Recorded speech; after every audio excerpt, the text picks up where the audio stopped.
seja muito bem-vinda, seja muito bem-vindo. Começa agora o CNN Líderes. Aqui você conhece melhor os CEOs das empresas mais importantes do Brasil. O nosso entrevistado de hoje é descendente de libaneses. Na pandemia, recuperou um hobby, fazer esfirras para toda a família. É com essa mesma empolgação que ele toca a carreira, sempre dedicado ao setor financeiro. Hoje ele comanda uma empresa de cartão de crédito 100% nacional.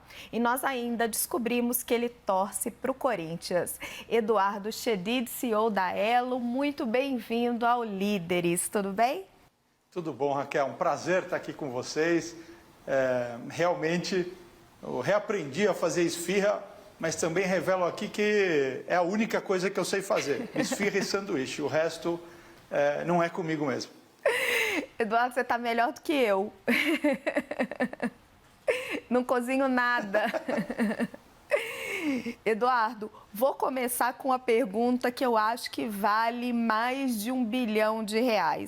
Vocês vão abrir capital na Bolsa de Valores? Nossa, Raquel, você começa com uma pergunta talvez das mais delicadas. Obviamente, isso é uma pergunta que deveria ser realmente respondida pelos acionistas, né? Então, os acionistas da Elo são Banco do Brasil, Bradesco e Caixa, e conforme eles mesmos declararam, sim, existe uma análise sobre um possível IPO, mas que ainda está sendo conduzida, então ainda não há uma conclusão sobre se haverá ou não IPO. E o papel da administração aqui, no meu caso, é continuar fazendo a empresa crescer e prepará-la para o que vier, né? Seja um IPO ou não, mas para a gente continuar crescendo. E é o que realmente eu consigo te falar e é a realidade dos fatos. Você vê que a gente já começa aqui no Líderes tentando matar a curiosidade de todo mundo que investe na Bolsa e que nos acompanha. E, Eduardo, eu sei que isso é papel do Conselho de Administração, mas vou te pedir licença para fazer só mais uma perguntinha nessa linha. Banco do Brasil e Bradesco já admitiram que estudam uma reestruturação, eventualmente uma separação dos seus negócios conjuntos nessa área de cartões. Qual é a sua aposta? Para onde iria a Elo? Olha, eu acho que, na verdade, é só uma conversa que está acontecendo entre os sócios, aí, no caso, Banco do Brasil Banco do Brasil e Bradesco, mas acho que no caso da Elo, até porque a Elo tem uma constituição societária um pouco diferente, né? A Elo, na verdade, tem três grandes acionistas, o Banco do Brasil, o Bradesco e a Caixa. Então, essa é uma conversa um pouco diferente quando a gente fala da Elo. Acho que, sim, existem as outras conversas, conforme você acaba de mencionar, mas a Elo, especificamente, tem uma configuração diferente, tem acionistas diferentes, e acho que é por isso que a conversa tem um caráter um pouco diferente e como eles mesmos já declararam, acho que é esse o análise que estão fazendo em relação à Elo, mas a Elo tem, nesse sentido, talvez um caminho próprio, um caminho um pouco diferente das outras discussões. Isso significa que pode não mudar nada? O fato da Caixa também ser acionista, que pode permanecer tudo como está? Eu acho que, sim, esse é um dos caminhos, né? Acho que a empresa tem demonstrado um crescimento super sadio, para não ser mais otimista ainda, durante os seus 9 anos de atuação. Tem muito espaço ainda para crescer numa indústria que também cresce a passos largos. Então, eu acredito que a Elo, ela está talvez numa linha ou num estágio diferente de outras empresas num business que continua realmente crescendo de maneira saudável e que tem muita perspectiva para o futuro. Então, sim, pode acontecer de simplesmente a gente continuar fazendo mais do que vínhamos fazendo, até porque acho que o track record tem sido muito bom. Vou pegar esse gancho que você me deu. A Elo é uma empresa 100% nacional que atua no mercado de gigantes globais. Como é que é essa concorrência? Que estratégia você adota, Eduardo, para conseguir não só sobreviver, mas se destacar nesse mercado aí de competidores com tanto fôlego financeiro? Eu costumo sempre falar que a Elo, ela é uma empreitada, uma coisa que é realmente... Quando a gente pega os 3 acionistas que em 2011 decidem montar uma empresa de tecnologia de pagamentos para competir aqui no Brasil com grandes empresas globais, é uma empreitada de muita coragem, ao mesmo tempo em que eu acho que é uma empreitada que pode-se dizer de muita consciência com o próprio país.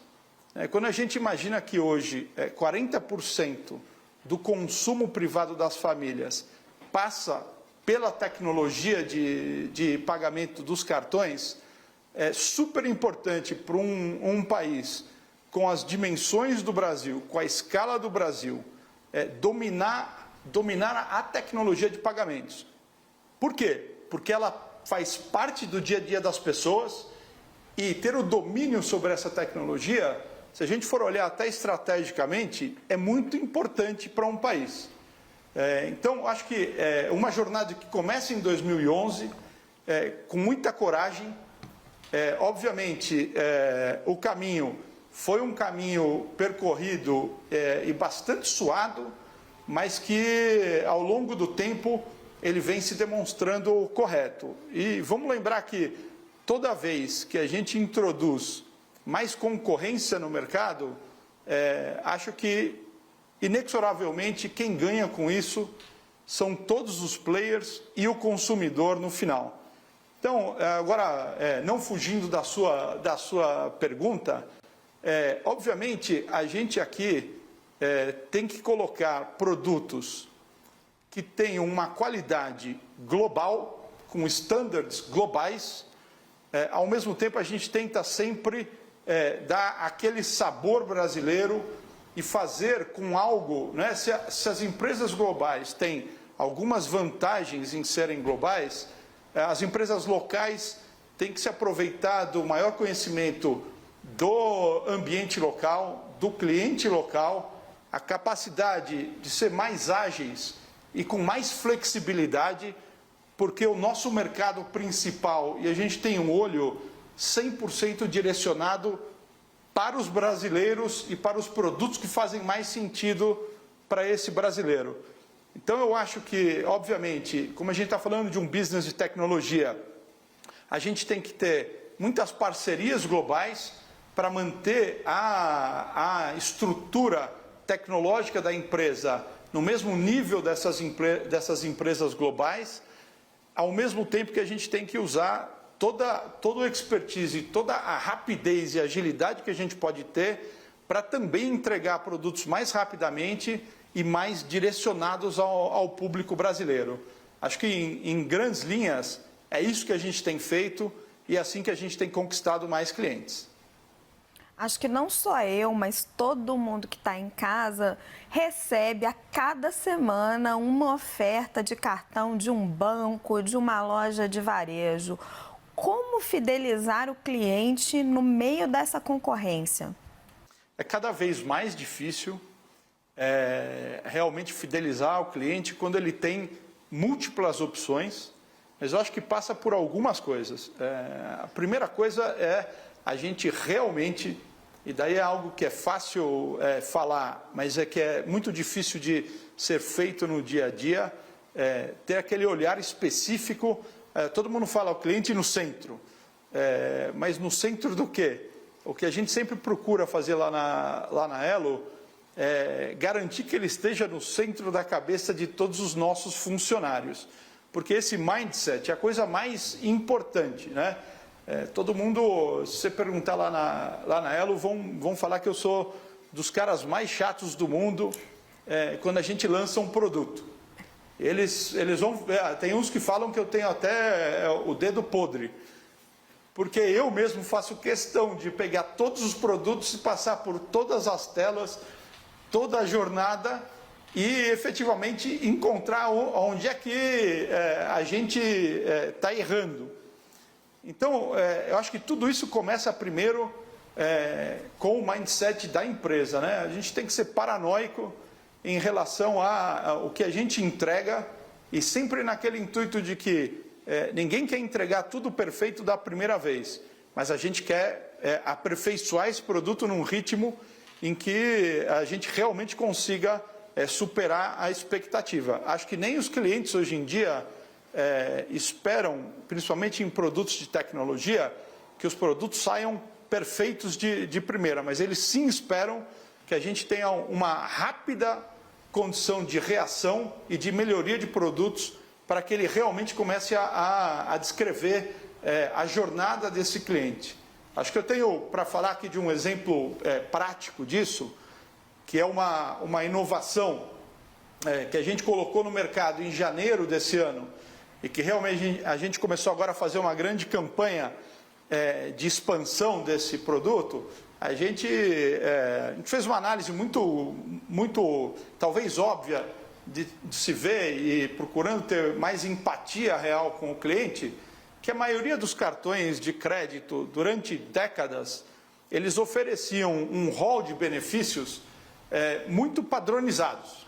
Então, se você fosse pegar os cartões de mercado, você tem lá 10, 15 benefícios que eles já vêm pré-fixados para o cliente e que, na verdade, ele pode ou não ter relevância para aquele cliente e ele pode perder ou não a relevância durante a vida do cliente. Então, o que a gente fez? A gente desenvolveu uma plataforma que permite que cada um desses clientes consiga escolher o benefício que melhor atende a sua jornada atual. Então, eu vou dar um exemplo, né? Acho que a grande maioria dos cartões, ela oferece um produto bastante padrão, que é um produto com vários benefícios de viagem. Não necessariamente isso serve para todo mundo e pode servir para mim esse ano e não servir daqui a 2 anos. Então, a gente lançou essa plataforma que tem mais de 35 benefícios diferentes que podem ser escolhidos a dedo por cada cliente e não só nesse momento. Eu posso escolher alguns benefícios hoje, mas daqui a 6 meses escolher outros. Então, eu vou dar o meu exemplo pessoal aqui. Eu até 2 meses atrás não tinha cachorro. Obviamente, durante a pandemia, meu filho acabou insistindo muito e tal, e a gente acabou comprando o Buzz, que é o novo integrante da família. Eu não tinha a menor preocupação com isso na minha vida anteriormente. A partir de agora, eu tenho. E então, no benefício do meu cartão, eu escolhi, entre outras coisas, o que a gente chama do Pet Conveniência. Através do Pet Conveniência, eu tenho alguns serviços, por exemplo, um Pet Táxi ou vacinação do Buzz dentro de casa, ou seja, domicílio, tratamento ambulatorial e uma série de outras coisas. No momento, o que eu fiz? Na verdade, eu tinha lá um benefício que era um benefício de seguro, viagem, assistência, viagem. Obviamente, nessa pandemia, a gente não tem utilizado tanto. Eu troquei por esse que é um benefício de pet. Mas como esse tem benefícios para casa, benefícios quase que para a vida pessoal, orientação fitness, nutricionista. Então, através disso, acho que essa é uma maneira muito clara de falar. Esse é um produto que não é um produto. Ele é milhares de produtos, porque, na verdade, cada cliente vai escolher o produto que melhor atenda às suas necessidades naquele momento. E pode ser trocado daqui a 3 meses novamente. Então, acho que essa é uma maneira, e essa é uma inovação que a gente não viu em lugar nenhum do mundo, pelo menos não nesse grau de especificidade que você pode escolher um a um dos seus benefícios, e acho que tem tudo a ver com o momento atual em que, na verdade, cada cliente escolhe o produto a cada momento e pode trocar isso ao longo da sua jornada. Mas, Eduardo, cabe ao cliente ir atrás, olhar, mudar esse benefício? Porque, por exemplo, eu como cliente, muitas vezes eu não sei o que o meu cartão de crédito me oferece, eu não tenho tempo para ir atrás, para ficar olhando. Vocês têm algum tipo de sistema que vocês detectam o que o cliente precisa e fazem a mudança sem incomodá-lo, por exemplo, com um telemarketing? Fulano, tá aqui, a gente tem agora um novo benefício. Como resolver esse desafio de, às vezes, mostrar para o cliente o que ele pode ter? Então, vamos lá. Acho que é uma ótima pergunta. A primeira coisa vários desses nossos clientes, porque a gente estendeu isso para todos os nossos cartões de crédito, né? Então, cada um tinha lá o seu pacote de benefícios fixo e agora ele passa a ter essa capacidade de mudar. Então, a primeira coisa a gente tem que ter primeiro um respeito muito grande, porque eu não quero impor nenhum pacote de benefícios para o meu cliente. Então, ele já tem um pacote e passa a ter a capacidade de mudar. Então, a primeira coisa cada um já tem lá um pacote, que foi o pacote, eu diria, contratado inicialmente. E aí agora, sem nenhum custo adicional, ele pode mudar esse pacote segundo a sua conveniência. O que a gente procurou é fazer com que essa troca ela seja muito simples. Então, ela pode ser feita através do celular. E ela realmente, a questão é muito simples. Você entra, vai aparecer o pacote de benefícios que você já tem, e daí todos os outros benefícios que estão disponíveis. E basta você, vamos dizer aqui, desclicar o que você tem e clicar no novo. A gente tem uma evolução que deve entrar nos próximos meses, que conforme a gente vai vendo através do comportamento do cliente, a gente já vai oferecer pacotes que a gente imagina serem os pacotes ideais para aquele cliente. Mesmo assim, a gente sempre tem o respeito e a tranquilidade de fazer com que o cliente escolha o seu próprio benefício, para que não seja algo que a gente impõe.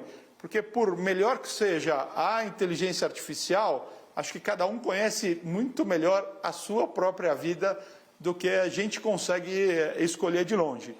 Mas acho que a principal coisa aqui foi uma jornada de escolha muito simplificada para que isso não seja algo trabalhoso para o cliente. E a gente tem comunicado isso de maneira extensiva. Então, a campanha é muito bem humorada no ar hoje em dia, que a gente fala, brinca com a questão dos sósias de grandes personalidades, falando, olha, você pode até me achar parecido com outra pessoa, mas cada um é cada um.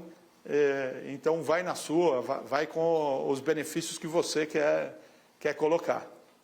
Eduardo, eu queria falar um pouco de Pix, o novo sistema de pagamento do Banco Central. E como o Líderes é uma conversa muito franca, muito informal, vou ser bem honesta com você. Toda vez que eu pergunto para alguém do setor financeiro, seja de meio de pagamentos, de banco, sobre o Pix, a resposta é sempre a mesma. Não, muito saudável, é ótimo, está sendo ótimo para o setor, mas no fim é um concorrente.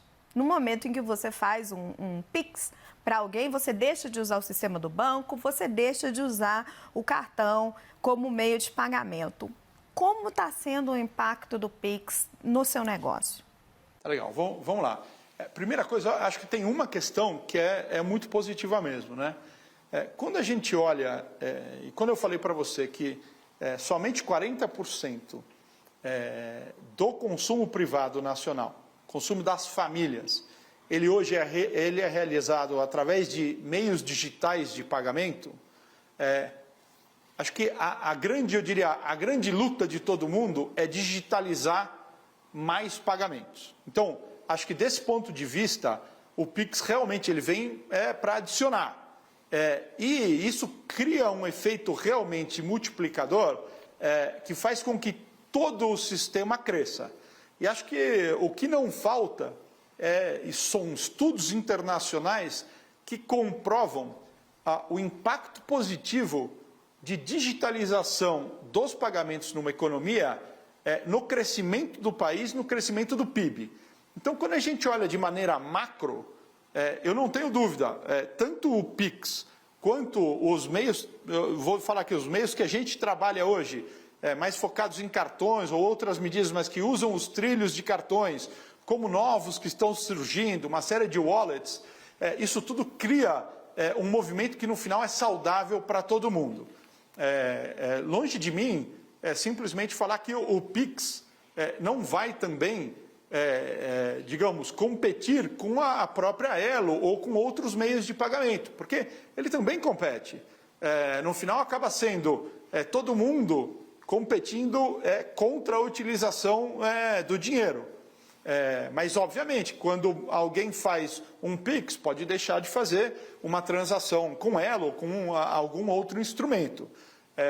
Dito isso, como é que a gente tem olhado? Se, de um lado, o Pix, sim, é um novo concorrente, do outro, acho que a gente tem uma série de ferramentas e uma experiência bastante grande no mundo de pagamentos, que pode também ser uma oportunidade para nós mesmos, não só ajudarmos o Pix, mas também para que a gente possa compor o ambiente esse ecossistema do Pix. Eu vou dar um exemplo que já é corrente hoje, né? Então, obviamente, a indústria de cartões, ela vem há anos estudando e investindo muito em redes neurais, em inteligência artificial, no combate à fraude. Então, hoje os sistemas são super sofisticados mesmo, são preditivos, eles conseguem realmente identificar comportamentos não usuais de maneira bastante precisa. Então, eu vou dar exemplos que a Elo hoje já oferece, e oferece para o mercado, inclusive para ajudar o Pix. Então, quando o cliente vai fazer o registro ou o onboarding no Pix, a gente hoje oferece um hub de soluções de prevenção à fraude, que a gente consegue, por exemplo, oferecer serviços do tipo, olha, quando a pessoa está fazendo esse registro via celular, eu consigo, através de um modelo de prevenção à fraude, indicar se o chip daquele celular é um chip novo, que acabou de ser colocado no celular, ou se é um chip de uma pessoa que já vem utilizando há muito tempo. A mesma coisa para o e-mail. Então, o e-mail utilizado, esse é um e-mail que a pessoa já tem utilizado há anos, ou é um e-mail que acabou de ser criado. Então, isso vai compondo uma série de ferramentas em que eu acho que a própria indústria de cartões também pode compor esse ecossistema do Pix. E, no final das contas, aqui a gente sabe, acho que olhando para o futuro, se a gente ficar sempre olhando só o nosso mundinho e não expandir, inclusive, para aqueles que competem conosco, fazer serviços que até podem ajudar a quem compete conosco, a gente acaba ficando estagnado numa economia e num movimento que é muito mais dinâmico do que sempre foi e que vai ficar mais dinâmico. Então, sim, eu não vou negar, por um lado, o Pix, ele também compete conosco nessa digitalização dos pagamentos no Brasil. Por outro, ele não deixa de ser uma oportunidade em que a gente também pode agregar serviços e acabar fazendo parte desse novo ecossistema também. Você falou bastante da digitalização dos meios de pagamento. Invariavelmente, se eu olhar dentro da minha bolsa, eu não tenho dinheiro. Agora, eu pago tudo com cartão. Agora, você trouxe uma informação muito relevante, me corrija se eu estiver errado, Eduardo, que só 40% do consumo das famílias é hoje digitalizado. E com o auxílio emergencial, a gente viu até um aumento do uso do dinheiro, o Banco Central teve que lançar uma nova nota, faltou papel moeda mesmo. Essa utopia, vamos colocar assim, do fim do dinheiro de papel, ela está perto, ela está longe? Qual é a realidade disso, a perspectiva disso num país como o Brasil? Eu acho que a primeira coisa a gente tem que olhar para isso de duas maneiras. Olhando que ainda tem 60% de desafio, mas quando a gente olha o que aconteceu nos últimos anos, e o que aconteceu nessa digitalização, ela realmente ela teve uma performance espetacular. né? E aqui estou falando de toda uma indústria tentando fazer isso evoluir. Quando a gente olha para países mais desenvolvidos neste sistema do que o Brasil, claramente a gente tem uma perspectiva de que sair de 40% para 60% é algo factível num período razoável aí de 5 anos. Pode parecer que 60 ainda é longe, mas 60 elevaria o Brasil ao patamar de países como Reino Unido, países como até Estados Unidos é um pouco menos do que isso. Mas então acho que essa eu diria que é uma ambição de médio prazo bastante factível, que acho que o Brasil tem condições de perseguir. Para a gente falar da substituição total do dinheiro, acho que aí talvez um programa para talvez uma década, algo um pouco até superior a isso. Mas o importante também é dizer que a cada vez mais a gente vê, porque isso é uma mudança de hábito no final, né? Raquel, a gente ainda tem aqui no Brasil, e algo que causa espanto a qualquer pessoa de fora que venha no Brasil, um negócio que é muito particular do Brasil, né? Você ainda entra em hipermercados e vê uma bateria de caixas eletrônicos ali, né, numa parte de entrada dos hipermercados. Daí a gente, né, qualquer um perguntou, mas por quê? Você não vê isso em outros lugares do mundo.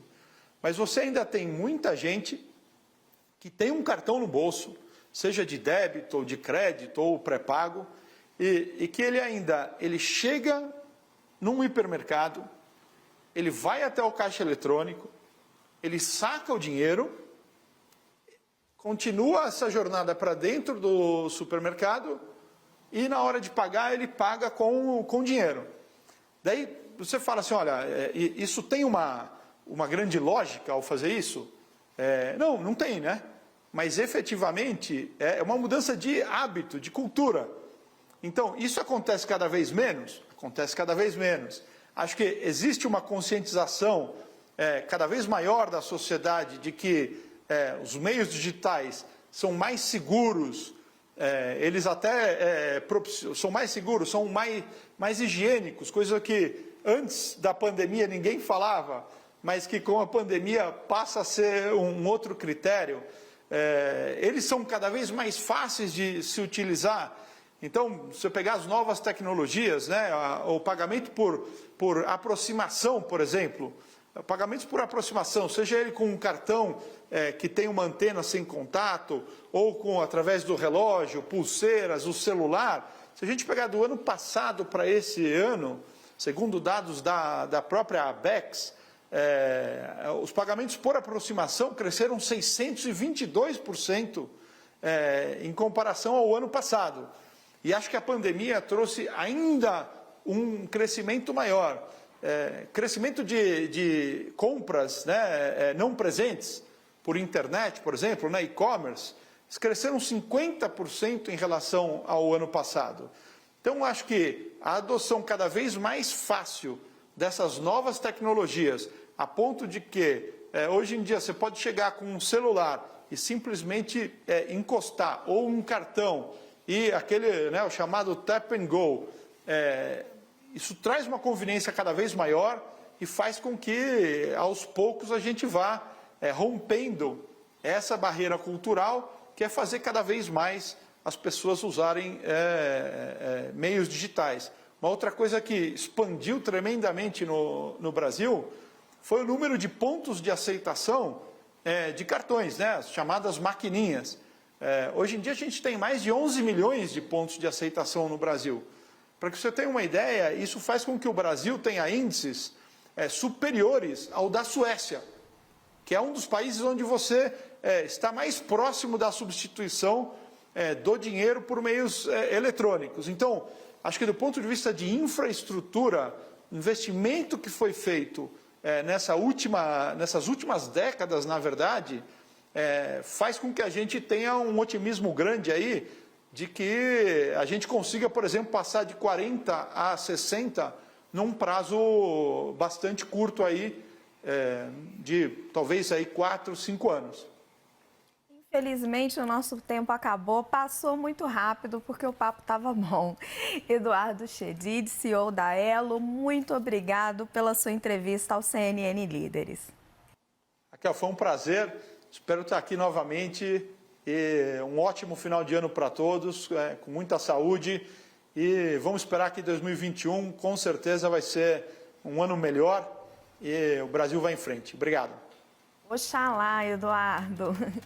Lembrando que todo sábado à noite nós temos um encontro marcado com os grandes executivos que movimentam a economia brasileira. CNN, a maior do mundo, líder em independência.